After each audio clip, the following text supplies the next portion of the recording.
I come to you this this fine evening with a concern. My concern is that my opinion might be changing, and I just wanted to bounce it off of you. Really, I'm concerned myself. All right, I'm talking the Italian Supercoppa, which is a glorified friendly tournament with an allegedly real trophy at the end of it. It's the Italian Super Cup, which has been expanded and moved to Saudi Arabia, right? This is not a surprise because the Italian league's hurting for money.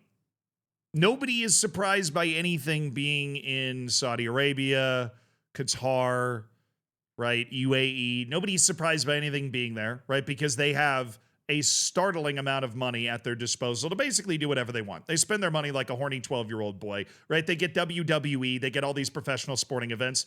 And honestly, nobody should be surprised by that. And that's why you shouldn't be surprised that the Italian Supercoppa was once again in Riyadh, Saudi Arabia, and ESPN FC has decided to roast them by posting the crowd attendance. But here's where my thought process is kind of changing. I blamed Serie A for this for a long time, but I think that the current reality of the financial picture of football kind of forces Serie A to do this. So hear me out. Obviously, the world would be a better place if every nation's cups and tournaments and leagues were held in that nation. Okay? Because football is already global. Right? There are very few places in the world like India, Pakistan, Bangladesh. I wouldn't even say the United States and Canada anymore because, you know, we both have World Cup level national teams consistently at this point and players playing in major leagues. So it's at least a secondary sport there. There's nowhere else that the game needs to grow. Right? And this is a huge difference because every time you get dragged into a conversation like, well, La Liga is going to play a game in Texas one day, like an actual league game. And the NFL does that. Right? NBA does that. MLB, Major League Baseball, does that. They play games in Europe, but that's because you're trying to grow the game. Right? You're trying to expose new people to the game. You're trying to give people the opportunity to watch a sport they wouldn't otherwise have the opportunity to watch. Right? It's probably not even on TV over there most of the time, although I will say I went out to watch NFL at the Hippodrome in London. Hashtag not sponsored, but it was really cool. They had like a basement and a bunch of dudes just rocking, you know, English accents and NFL jerseys watching various NFL games that are apparently on like Sky Sports. I didn't know any of that was going on. It was cool. I crushed like 40 wings, had a few beers and watched the game with those guys. And it was great. But generally you're not able to find those sports on TV. And I think that sort of culture is a product of the fact that NFL has played games in London for a long time. And that has exposed England to the greatness of the other football, right? And the fact that all really popular sports are generally super exciting to watch once you know what's going on. That's my general rule of thumb as somebody that understands more sports than most people is my position as an American that grew up with all American sports, played all American sports, and also is incredibly into soccer or football, as you would probably call it. But soccer doesn't need this, right? Football doesn't need to expand. And so the only reason to do this is money. That's the only reason, right? There's no other incentive. And Serie A needs the money. I mean, shit, Serie A clubs just don't have money to spend. They don't. It's a second-rate league financially. Now, in terms of quality on the field, there are still some vestiges of days gone by, right? You still have Inter and AC Milan making it to Champions League semifinals not that long ago. Juventus obviously collapsed in on itself like a dying star, but they're weaseling their way back. But when was the last time you saw a Serie A club splash the kind of money that mid-table Premier League clubs throw around with startling regularity? It doesn't happen. It doesn't happen in France. It happens in the Bundesliga, respectfully, right? It just feels like Bundesliga spends respectful amounts of money, right? The only places that spend disrespectful amounts of money would be a couple clubs in Spain and basically everyone in England, right? Because they're making so much money they don't even know what to do with it. This whole video is a long rationalization for the fact that I think Serie A gets a rash of shit for this, and we can't blame them. We can't blame them.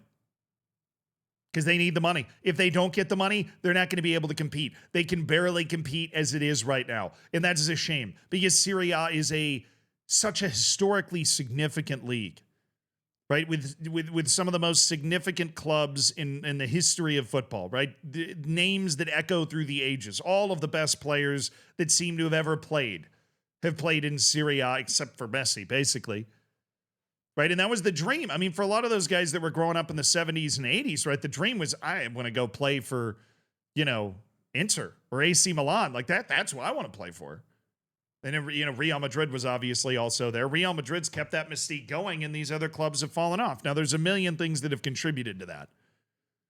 But the first time I ever made a video about the Italian Super Cup being in Saudi Arabia, I definitely went in and I just picked Serie A apart. And I was like, what are they doing? That, this is watering down the game. It's devaluing the game. This is a friendly tournament, right? I think that this obviously is diabolical when it comes to fitness and fixture congestion, right? Having these guys have to travel to Saudi Arabia to play this tournament on New Year's, right? Like this over the New Year's break, right? You've got these guys that have to go to Saudi Arabia and play in front of half-empty stadiums. I mean, it's a bad look for Serie A, but Serie A cares more about money than optics, as every league is incentivized to do. All these leagues pretend to have high-browed missions, but the truth is, if you want to be in charge of one of these leagues, you better make the league as much money as possible. So where does the buck stop?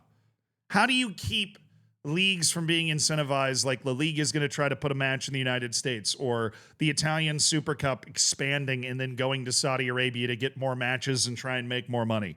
How do you stop that? Well, you need to have you need to have wholesale overarching change in the world of the sport of football, right? There needs to be these kinds of overall financial controls, not just tied to revenue, but just tied in general to the amount of money that you can spend and the amount of money that is brought in. I don't think that's ever going to happen. I really don't think we're ever going to get to a universal point that will control how much money that you are able to spend as a club. I just don't.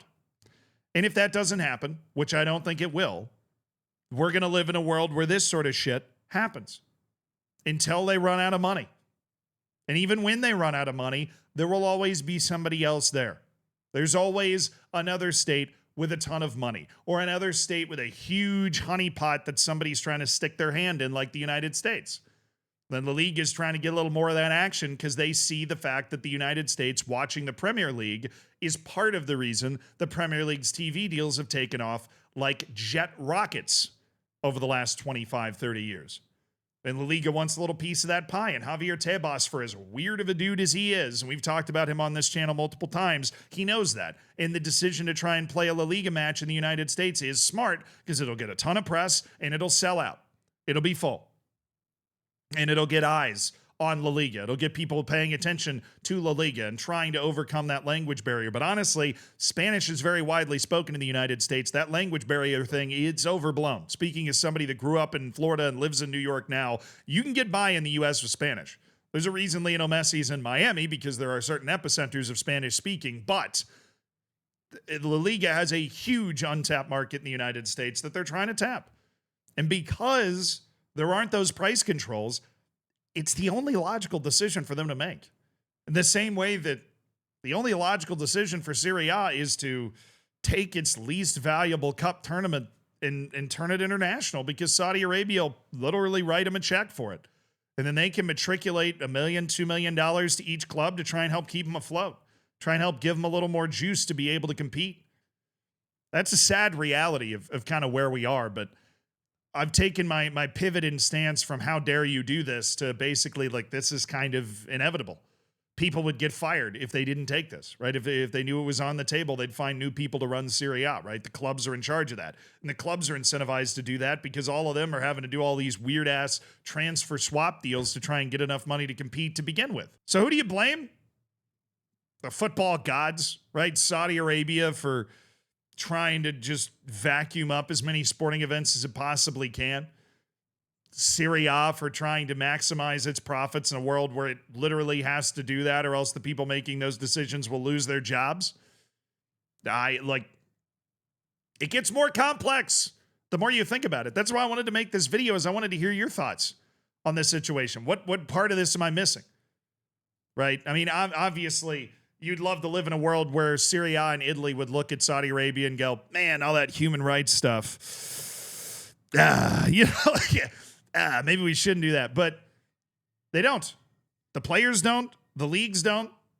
Right? Every league's hands are dirty if that's the direction you want to go. Every league is selling players to Saudi Arabia, at the very least, playing friendlies in Saudi Arabia, including MLS. Where do you think Inter Miami was hanging out? Racking up $1 million paychecks playing friendlies, right? Obviously, it would be great if I feel like I had to mention that and somebody be like, why didn't you mention that? It'd be great if we lived in a world where people reacted to that sort of stuff, but we don't. Is that really the only thing you can blame anybody for anymore? I guess. I just wish that they would if you're playing a cup for a country, play it in that country. These teams' fans would have loved to watch this match. They would have.